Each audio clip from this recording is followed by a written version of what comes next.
Hello Twilights, welcome back to Twilight Corner. So in today's video we are going to be understanding and reading the chapter Fire and Ice, and in this video I'm going to be giving you the NCERT solutions, or I'm just going to explain them or discuss it with you, and I'm going to be giving you the keywords, the rhyme scheme, and also the literary devices which are there in this chapter. And we're going to be also discussing about the what do you call it, dust of snow chapter ka NCERT solutions, as I had told in the last video. Okay, so let's start. So this chapter is again written by Robert Frost again, and yeah, we're going to be reading this chapter and understanding this poem. So some say the world will end in fire, some say in ice. From what I have tasted of desire, I hold with those who favor fire. But if it had to perish twice, I think I know enough of hate to say that for destruction ice, it is also great and would suffice.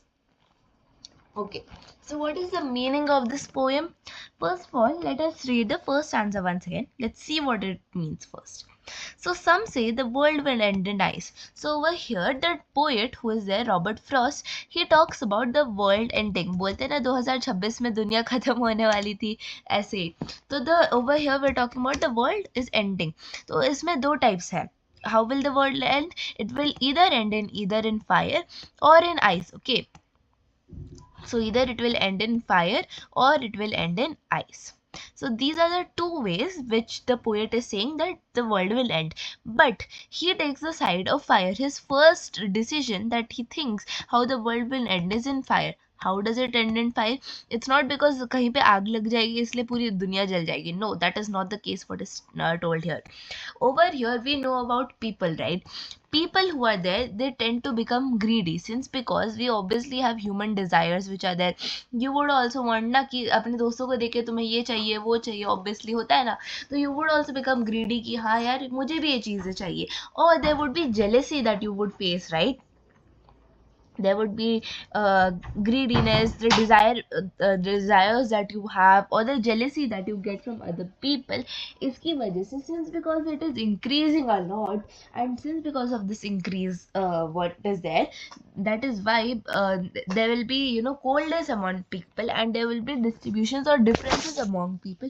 It will increase, and henceforth because of these reasons the world will end in fire.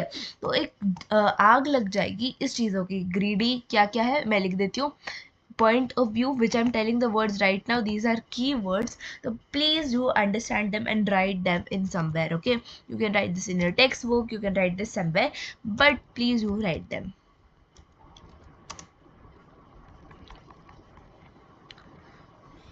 अच्छा एक मिनट, till then I explain you, then फिर मैं लिखती हूँ. Mostly इसमें grid की ही बात की गई है, ठीक है. तो वो है मैं एक बार एक्सप्लेन कर देती हूँ, फिर मैं बताती हूँ कि वो सारे कीवर्ड्स मैं एंड में देती हूँ, क्योंकि अगर मान लो तुम्हें सिर्फ कीवर्ड चाहिए तो मैं बाद में दे दूँगी ना, बीच में वीडियो पे तुम बाद में देख सकते हो, ठीक है.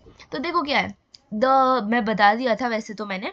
ग्रीड है, जेलिसी है ना, and then you have your desire. So since because desire is increasing, that is why fire लग जाएगी, क्योंकि desire से क्यों, desire बढ़ेगा तो greed बढ़ेगा, greediness बढ़ेगी तो jealousy बढ़ेगी, and since because there will be increase in jealousy, the differences among people will increase, and henceforth a fire will end this. So rage is known as the fire which is over here.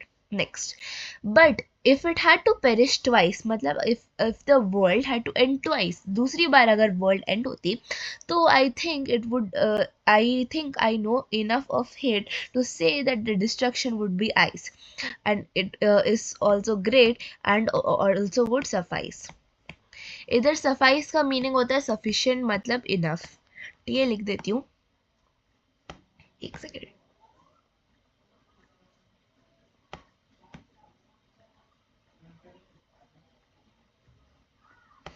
ठीक है, तो देखो basically what happens is that if the world had to end twice or die twice, right? perish का मतलब होता है twice.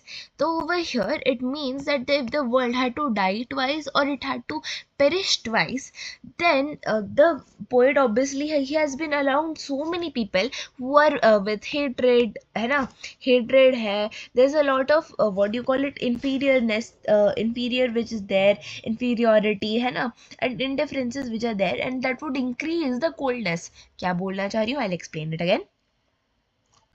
जो poet था, पोएट मान लो ये है, पोएट जो था, he is surrounded with so many people, he has known so many people that who has suffered from hatred and who hate people a lot and who have suffered from coldness, inferiority and indifference. तो इसमें क्या हो रहा है कि this is creating, imparting the world from coldness. Coldness से बढ़ रही है ना जगह, मतलब जो दिल है तुम्हारा, it's becoming cold hearted, stone hearted. तो जो उसमें क्या हो रहा है कि लोग इंडिफरेंसेस बढ़ती जा रही है, and this would act as the destruction of ice. Fire में क्या था, ग्रीड, फिर था तुम्हारा डिजायरमेंट, डिजायर एंड जेलेसी. इसमें क्या है, आइस में तुम्हारा क्या, coldness, inferiority, hatred and then you have your indifference और कोल्डनेस. ठीक है, तो ये है. तो इफ सिंस बिकॉज, अगर ये जब ये दूसरी बात, क्या हो रहा है कि अगर ये सारी चीज़ें बढ़ जाएंगी तो आइस की वजह से ये डिस्ट्रक्शन हो सकता है. इसकी ये मतलब नहीं है कि ना, मतलब तुम्हारा मेल्टिंग ऑफ ग्लेशियर्स हो गया, level of water is rising, ये सब का मतलब नहीं है, but this is the actual deep meaning of the chapter, है ना. And this ice would be enough to end the world. ठीक है, तो यही है. अब तुम्हें आई होप ये समझ में आ गया होगा चैप्टर, है ना. एक बार मैं वापस बता देती हूँ. फायर से कैसे होगा, पोएट बोलता है कि उसकी फर्स्ट चॉइस जो है वो फायर है, फायर से वर्ल्ड एंड होगी. Why, because people desire so much, उससे jealousy and greed is increasing, and also your jealousy is increasing. So what is happening is that since because there are a lot of indifferences which are being created over here, so that is why he is favoring fire, sorry. And then if he thinks that the world would perish twice, or if it would end twice, then the second reason would be of the ice, the destruction, the cause of destruction would be ice. Why? Because he has known people that who are surrounded with hate, jealousy, coldness, inferiority. This is because this will create indifferences, that is why this is enough to end the world twice. तो उनकी first choice, always remember, if it ask for your first choice in the board exam, तो उसमें तुम लिखोगे fire, and if it ask for Roberts Frost, दूसरा वाला option, then it would be what do you call it, ice. ठीक है,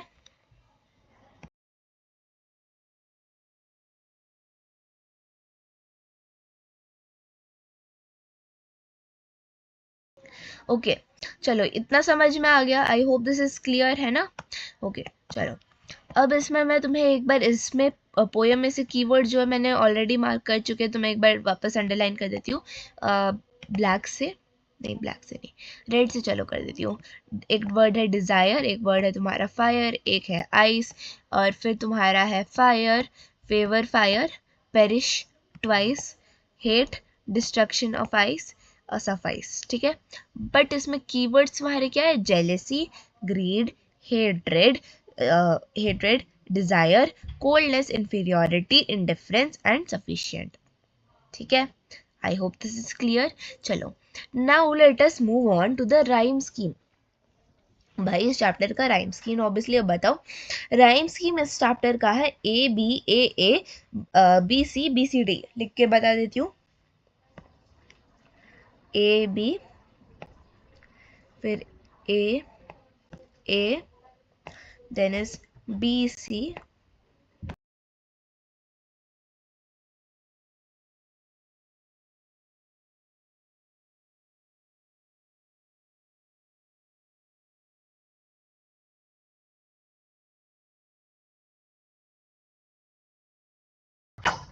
okay, sorry about that. हाँ, देखो, बी सी, फिर है BCD. ये जो है ये तुम्हारा राइम स्कीम है, इसको नोट डाउन कर लो कहीं पे. ठीक है, चाहो तो टेक्स्ट बुक में नोट डाउन कर लो अगर है तो. ठीक है, चलो, ये हो गया. अब ये समझ में आ गया. चलो, फिर इसमें तुम्हारा पूछ रहा है तुम्हारे लिटरेरी डिवाइसेस बोला.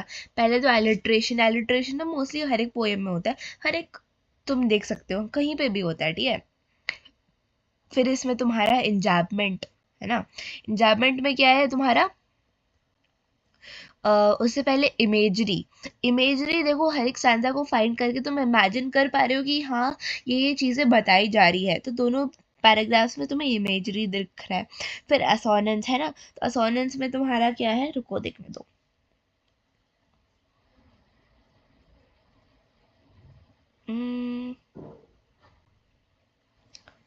One second. हाँ, तो देखो असोनेंस, और असोनेंस में क्या होता है बेसिकली, तुम्हारा जो वॉवल्स होता है उसका रेपिटेशन होता है ना। तो टेस्टेड ऑफ डिजायर है ना, तो उस नहीं, रुको बता रही हूँ।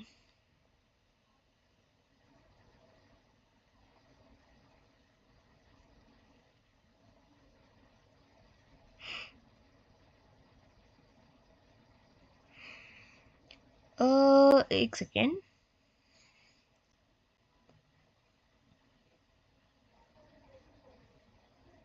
देखो अब इसमें क्या है ना, ये enough of hate, enough of hate, ये ओ, ये ओ, ये रिपीट हो रहा है, तो इसमें असोनेंस है, ठीक है। तो ये तुम्हारा हो गया असोनेंस। फिर तुम्हारा इंजैपमेंट था, इंजैपमेंट था। फिर तुम्हारा है इसमें एनाफोरा। एनाफोरा में क्या है तुम्हारा, ये जो वर्ड है सम, ये सम सम जो है ये कॉन्जिक्यूटिव लाइंस में रिपीट हो रही है, इसलिए इसमें एनाफोरा है। फिर तुम्हारे इसमें सिंबोलिज्म है फायर एंड आइस का, fire shows destruction, ice also shows destruction, इसलिए ठीक है। तो ये सारी चीज़ें हो गई तुम्हारी। आ, हाँ बस इतना ही है, ठीक है। तो यही हो गया तुम्हारा चैप्टर ख़त्म। अब मैंने बोला था तुम्हारा फायर एंड आइस का और इसका मैं वो करवा दूंगी, तो one second, give me 1 minute, I will just help you.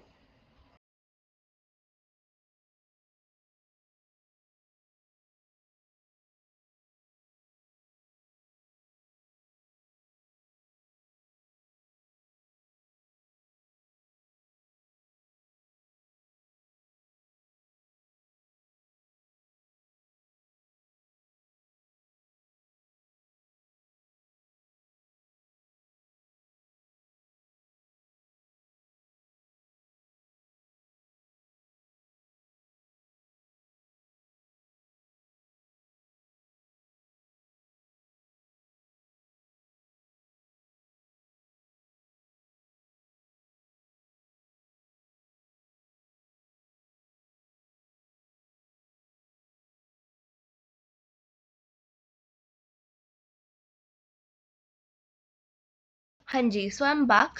देखो इससे पहले तुम्हें कोई डाउट है तो प्लीज़ पूछ लो अभी कमेंट सेक्शन में, मैं लाइव चैट पढ़ लेती हूँ।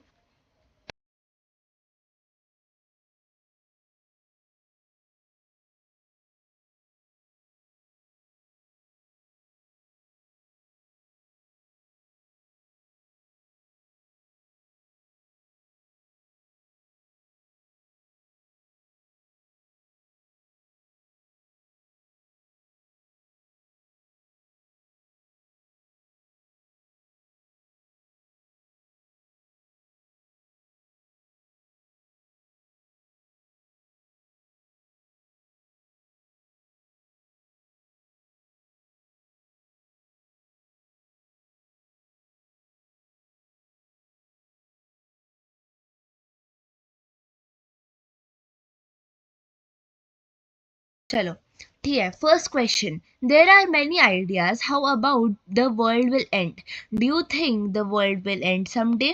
तो तुम्हें लगता है क्या will the world end? And have you ever thought what about what would happen if the sun got so hot and that it would burst and grow colder and colder? तो देखो, in the chapter fire and ice we have learned about Robert Frost जो थे, उन्होंने ही has given two things, that it would be from fire, first of the desire that is there, and ice because of hatred.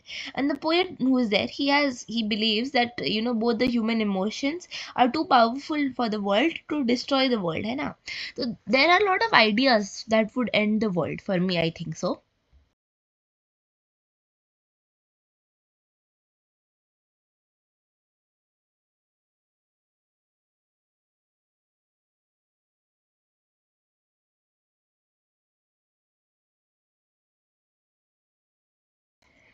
ठीक है, तो this is your answer for the first one. Now next is for Frost. What do fire and ice stand for? Here are some ideas. तो पहला तो मैंने बताया था, एक है तुम्हारा ग्रीड फायर के लिए, मैं रेड यूज कर रही हूँ फायर के लिए, वाटर के लिए मैं ब्लू यूज कर लूंगी. ठीक है, ग्रीड है तुम्हारा. एक तुम्हारा हो सकता है एक सेकंड बता रही हूँ.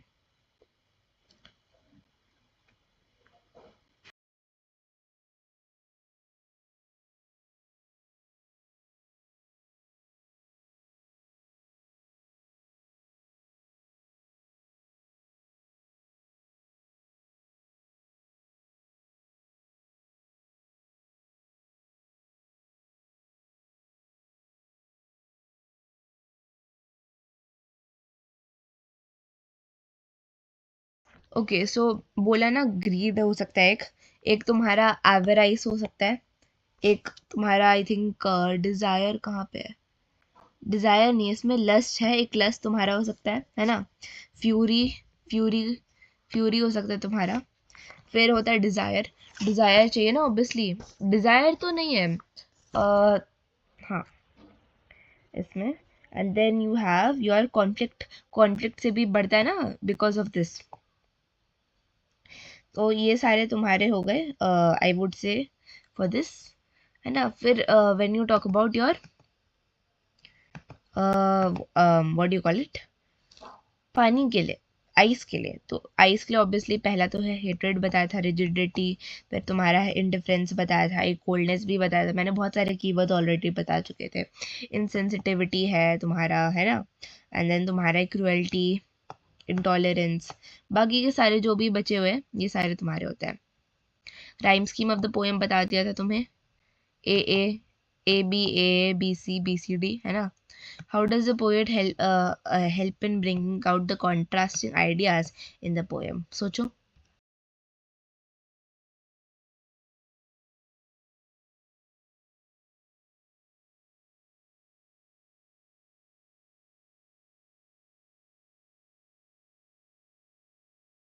तो देखो, when ever you talk about, इसमें दो चीज़ें बताई गई फायर एंड आइस के बारे में. तो फायर की जब बात कर रहे हो तो using fire and ice opposites, मतलब हीट वर्सेस कोल्ड हो रहा है एक तो. मतलब तुम्हारा फायर जो था इट शोड डिजायर, है ना. डिजायर था, रेज था, है ना.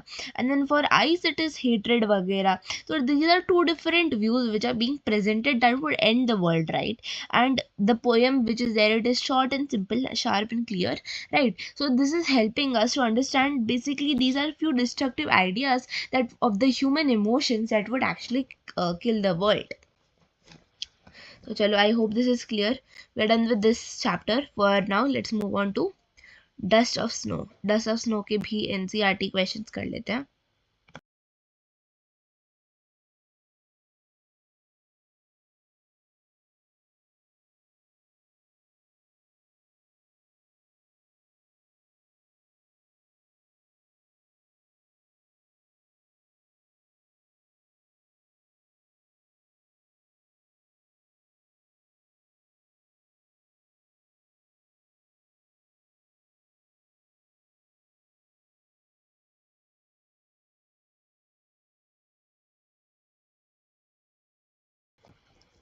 ठीक है, देखो अब तुम्हारा है, तुम्हारा क्या कहते हैं. फर्स्ट ऑफ ऑल तो क्वेश्चन है, what is a dust of snow and what does the poet say has changed his mood and how does the poet say that the poet's mood is changed. देखो, the first one is that the poet says that his heart, मतलब self जो था ना इसमें, एक minute दिखाती हूँ. His heart, his heart obviously has changed his mood because his heart जो था it was filled with sorrow, regret that he had wasted the whole day. So that was his that is what is there in the thing. Okay, so what is the dust of snow basically?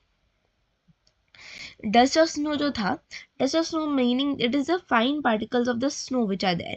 So when the crow is shaking the hemlock tree, right, the poet's mood is obviously changed and from happy to sad, I mean sad to happy, है ना.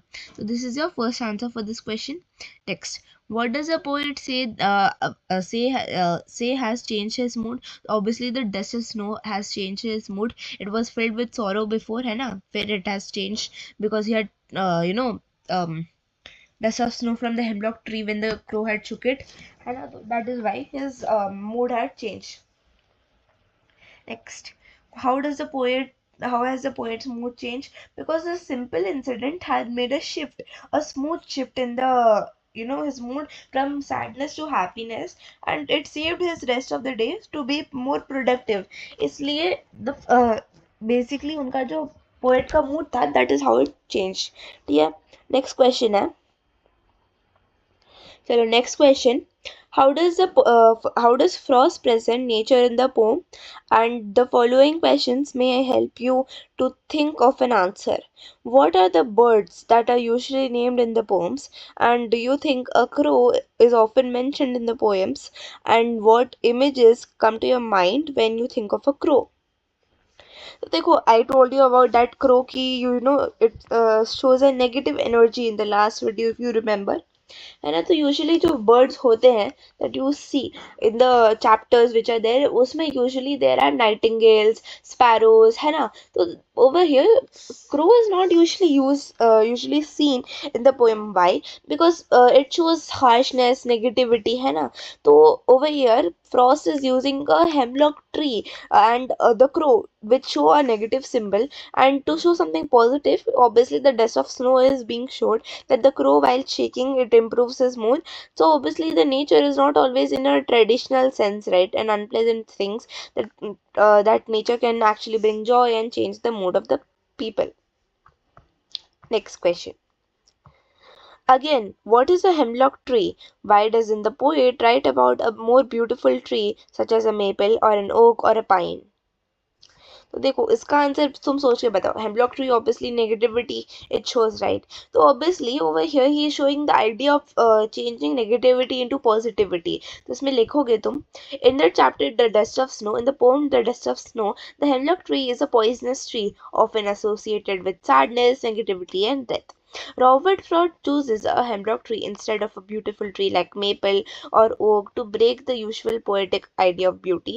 He shows that even something seen as ugly or negative can actually create a positive effect. So not always something negative can do anything bad. Always anything negative can also give a positive impact. है ना. तो यही chapter में बताया गया है. So this helps us to convey that the small messages, that small unexpected moments, even from the small little things which are there, can bring us happiness and change our mood. Okay, next question. What do the crow and the hemlock tree represent? Joy or sorrow? And what does the dust of snow that the crow shakes off the hemlock tree stand for? Obviously the dust of snow which is there, it's shaken by the crow, it's obviously showing a more positive effect. And so the crow and the hemlock tree actually represent the negative energy, which is the sorrow, negativity and gloomy energy, है ना.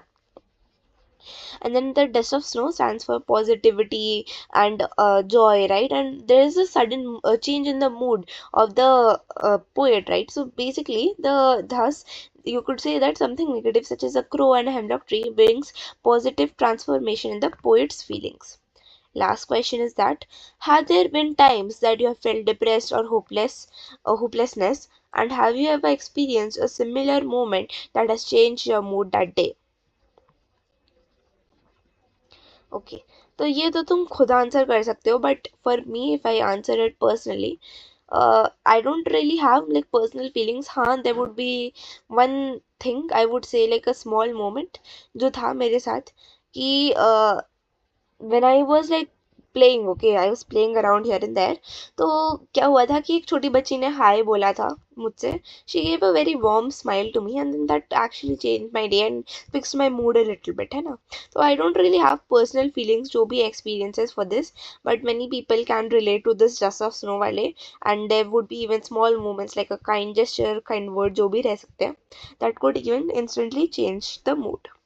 Okay, that's all for today's video. I have given you everything in this chapter, है ना. जो भी था इसमें मैंने सब डिस्कस किया तुम लोगों के साथ. एंड अगर तुम लोगों ने ये लेटर टू गॉड वाला वीडियो नहीं देखा है तो please do watch it. I have also discuss the NCERT solutions for that chapter as well. तो आई नो इतने छोटे से चैप्टर के लिए, but I have explain you a lot of things in this and there is a detailed explanation that I have given you. इसके अलावा तुम्हारे board exam में और कहीं ना बाहर से नहीं आएगा. And do let me know, compare a pessimistic, वो एक क्वेश्चन दिया था ना मैंने, पेसिमिस्टिक वाला कुछ, तो you have to answer that in the next video. I'll give you the answer for that question, but for this you have to answer in the comment section below. Yeah, chalo, that's all for today's video. If you enjoyed watching this video, please do subscribe. We are very close to reach 100 subscribers, so please do subscribe. Share this video with your friends also. Share this video, also like this video, and please make sure to subscribe and also on that notification bell so that you get notified whenever I upload a video. Okay, chalo, thank you for watching. Bye bye, take care.